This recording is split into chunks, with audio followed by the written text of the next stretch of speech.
Hello friends, स्वागत है आपका मधु स्टडी क्लासेस में। आज देखेंगे हम सीटेट के लिए आरटी एक्ट 2009 के महत्वपूर्ण क्वेश्चंस व्याख्या सहित, जिसमें कि हमारा पहला क्वेश्चन है कि आरटीई एक्ट किस वर्ष पारित हुआ। आरटीई एक्ट किस वर्ष पारित हुआ? तो आरटीई एक्ट 2009 में पारित हुआ। 2009 में आरटीई एक्ट 2009 में पारित हुआ।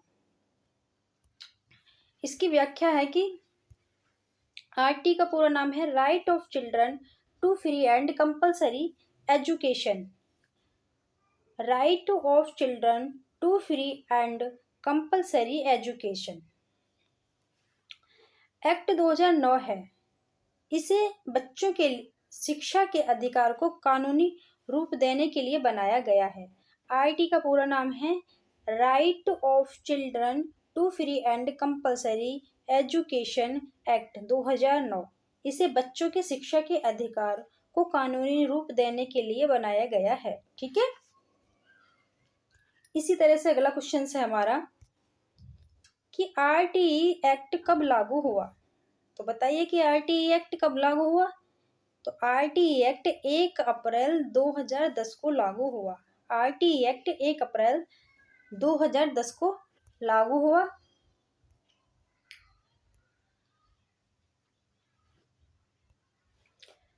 व्याख्या है कि अधिनियम 2009 में बना।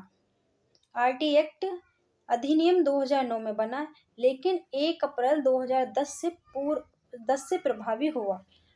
आरटीई एक्ट अधिनियम 2009 में बना और 1 अप्रैल 2010 से प्रभावी हुआ। ठीक है। आगे देखते हैं कि शिक्षा का मौलिक अधिकार किस अनुच्छेद में है। तो शिक्षा का मौलिक अधिकार अनुच्छेद 21 में है। शिक्षा का मौलिक अधिकार अनुच्छेद 21 में है। इसकी व्याख्या है कि संविधान के अनुच्छेद 21A के तहत 6 से 14 वर्ष के बच्चे को निःशुल्क और अनिवार्य शिक्षा का अधिकार दिया गया है। ठीक है, कि संविधान के अनुच्छेद 21A के तहत 6 से 14 वर्ष के बच्चों को निःशुल्क और अनिवार्य शिक्षा का अधिकार दिया गया है। ठीक। आगे क्वेश्चन है कि आरटी एक्ट किस आयु वर्ग के बच्चों पर लागू होता है। तो बताइए कि आरटी एक्ट किस आयु वर्ग के बच्चों पर लागू होता है। तो आरटी एक्ट 6 से 14 वर्ष तक के बच्चे पर लागू होता है। 6 से 14 वर्ष। ठीक। यह अधिकार प्रारंभिक शिक्षा यानी एलिमेंट्री एजुकेशन के लिए है, जो सामान्यतः कक्षा 1 से 8 तक होती है। एलिमेंट्री एजुकेशन कक्षा 1 से 8 तक की होती है। ठीक है। इसी तरह से हम अगला क्वेश्चन से देखते हैं कि आरटीई के अंतर्गत प्रारंभिक शिक्षा से तात्पर्य क्या तात्पर्य है। आरटीई के अंतर्गत प्रारंभिक शिक्षा से क्या तात्पर्य है। तो प्रारंभिक शिक्षा से तात्पर्य है कि कक्षा 1 से 8 तक की शिक्षा। कक्षा 1 से 8 तक की शिक्षा। ठीक है। आगे क्वेश्चंस है, अब इसी की व्याख्या है, प्रारंभिक शिक्षा की व्याख्या है कि एलिमेंट्री एजुकेशन का अर्थ है कि कक्षा 1 से 8 तक की शिक्षा। एलिमेंट्री एजुकेशन का अर्थ है कि कक्षा 1 से 8 तक की शिक्षा। ठीक। अगला क्वेश्चन है हमारा कि आरटीई में निःशुल्क शिक्षा का क्या अर्थ है। आरटीई में निःशुल्क शिक्षा का क्या अर्थ है। तो ऐसी फीस या खर्चा से मुक्त शिक्षा जो बच्चे को प्रारंभिक शिक्षा पूरी करने से रोक सके। ऐसी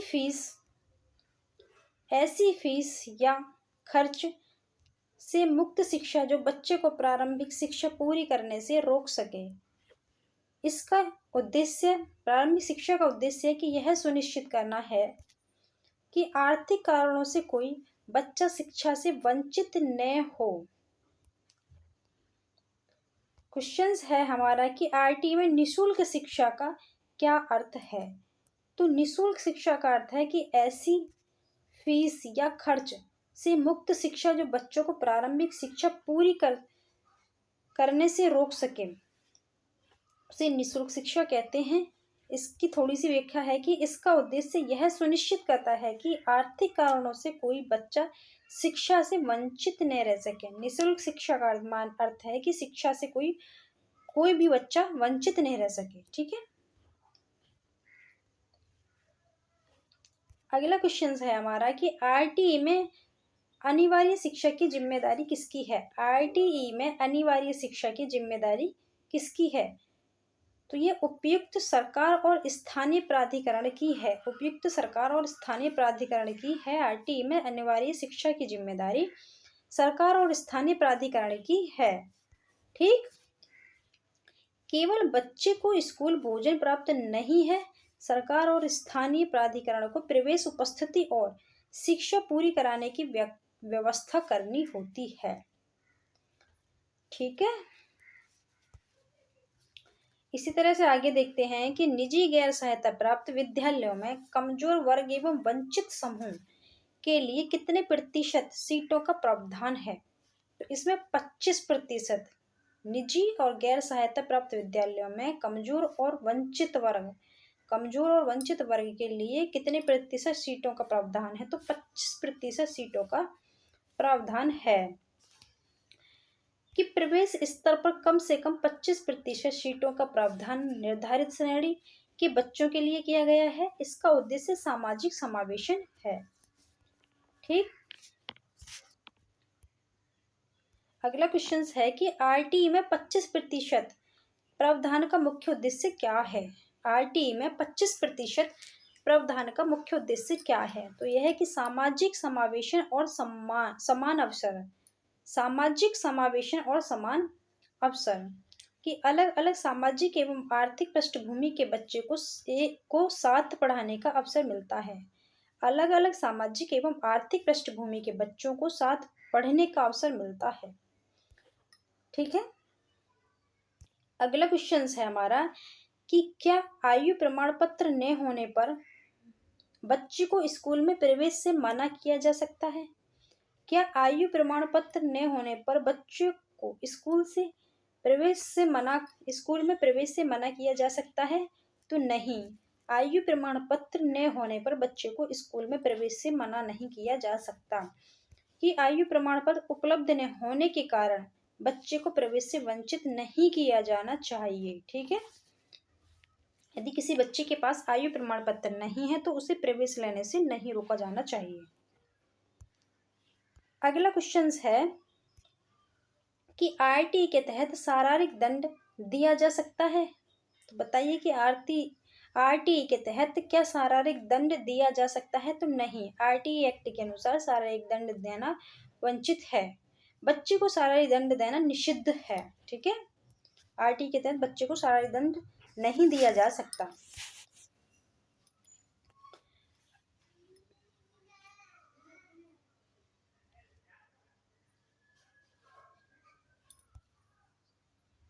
सीटेट में से चाइल्ड फ्रेंडली एजुकेशन से जोड़कर पूछा जा सकता है। अगला क्वेश्चन है हमारा कि क्या आरटीई के तहत मानसिक उत्पीड़न भी निषिद्ध है? तो हाँ, आरटीई के तहत मानसिक उत्पीड़न भी निषिद्ध है। ये सही है कि मानसिक उत्पीड़न निषिद्ध है। किसी भी बच्चे को मानसिक रूप से परेशान नहीं किया जाएगा। इसकी व्याख्या है कि बच्चे की गरिमा और आत्मसम्मान की रक्षा करना आरटीई की महत्वपूर्ण भावना है, इसीलिए मानसिक उत्पीड़न भी निषिद्ध है। ठीक, अगला क्वेश्चन है कि आयु उपयुक्त कक्षा में प्रवेश पाने वाले ऐसे बच्चे को जो पहले स्कूल नहीं गया है, क्या सहायता दी जा सकती है?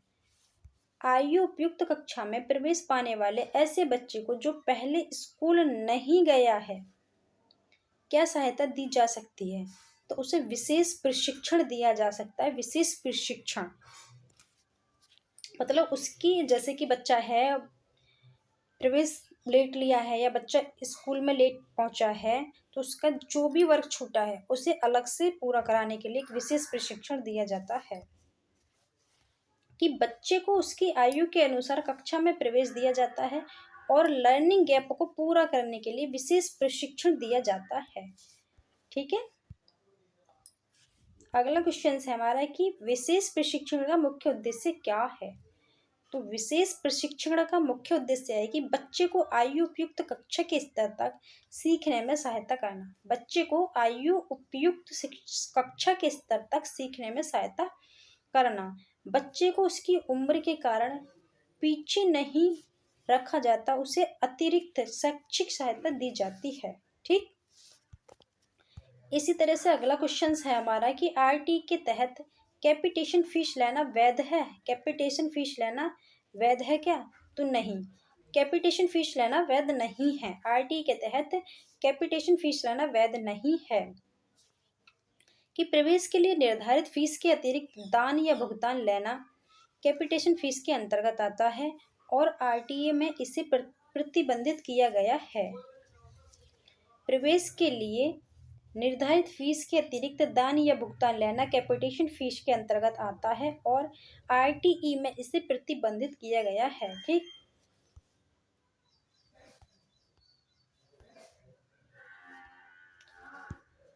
ठीक है, आज इतना ही रहने देते हैं। अगर वीडियो पसंद आई हो तो चैनल को लाइक शेयर सब्सक्राइब करें और कमेंट बॉक्स में बताएं कि आपका स्कोर कितना है और आपको वीडियो कैसी लगी है। ठीक है, चैनल को सब्सक्राइब करें। ठीक, थैंक्स फॉर वॉच।